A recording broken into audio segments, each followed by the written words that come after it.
Thiruvazhiyad government ഹൈസ്കൂളിൽ school പത്രം പ്രകാശനം ചെയ്തു. 2025-26 അധ്യയന വർഷത്തെ ഒരു വർഷത്തെ മികവുകൾ ഉൾപ്പെടുത്തിയ സ്കൂൾ പത്രമാണ് പ്രകാശനം ചെയ്തത്. സ്കൂൾ ഓഡിറ്റോറിയത്തിൽ ജില്ലാ പഞ്ചായത്ത് മെമ്പർ KG എൽദോ ഉദ്ഘാടനം ചെയ്തു.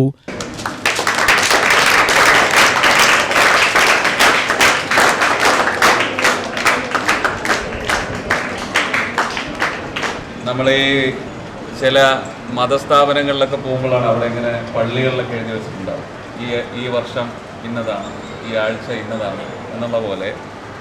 ഒരു സർക്കാർ വിദ്യാലയത്തിൽ വന്നിട്ട് കുട്ടികളെ ചീത്ത പറയാത്ത ഒരാഴ്ച കേൾക്കാൻ കഴിഞ്ഞു. കുട്ടികൾ ഉച്ചയ്ക്ക് ഭക്ഷണം കഴിച്ച് സുഖമായിട്ട് ഉറങ്ങാൻ വേണ്ടി ഉള്ള സംവിധാനങ്ങളൊക്കെ കാണുന്നത് ഒരുപക്ഷെ നമ്മുടെ സംസ്ഥാനത്ത് ഇവിടം മാത്രമായിരിക്കും എന്നുള്ളതാണ് ഞാൻ മനസ്സിലാക്കുന്നത്.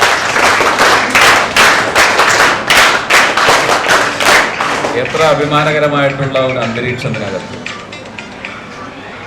നമ്മുടെ പൊതുവിദ്യാലയം എന്ന് പറയുന്നത് ഞങ്ങളെയൊക്കെ സംബന്ധിച്ചിടത്തോളം ഏറെ മനസ്സിലുള്ള ഒരു വലിയ ചിന്തയാണ്. പൊതുവിദ്യാഭ്യാസത്തെ എത്ര കണ്ട് ഉയർത്താൻ കഴിയും, അതൊക്കെ നമ്മൾ പഠിക്കുന്ന കാലം മുതൽ നമ്മുടെ മനസ്സിലേക്ക് കയറിയിട്ടുള്ളതാണ്. സ്കൂളിനകത്തേക്ക് വന്നപ്പോഴും അത്തരം കുറേ പോസിറ്റീവായിട്ടുള്ള കുറേ ഒരു സ്പാർക്ക് നമ്മളിലേക്കൊക്കെ കടന്നു വന്നിട്ടുണ്ട്. എൻ്റെ അച്ഛൻ പഠിച്ച സ്കൂളാണ്. എനിക്ക് പഠിക്കാൻ അവസരം കിട്ടിയില്ല, പക്ഷേ എൻ്റെ അച്ഛൻ 1ാം ക്ലാസ് പഠിച്ച മുതൽ ഇവിടെയാണ്, തിരുവഴിയാട് സ്കൂളിലാണ് പഠിച്ചത്. അങ്ങനെ ഒരു വിദ്യാലയത്തിൻ്റെ പുരോഗമന പ്രവർത്തനങ്ങളിലൊക്കെ വരുന്ന 5 വർഷക്കാലം ഭാഗമാകാൻ കിട്ടിയ ഈ അവസരത്തെ വളരെ ഭംഗിയായിട്ട് തന്നെ ഉപയോഗപ്പെടുത്തും എന്നതാണ് നിങ്ങൾക്ക് തരുവാനുള്ള ആദ്യത്തെ വാക്ക്.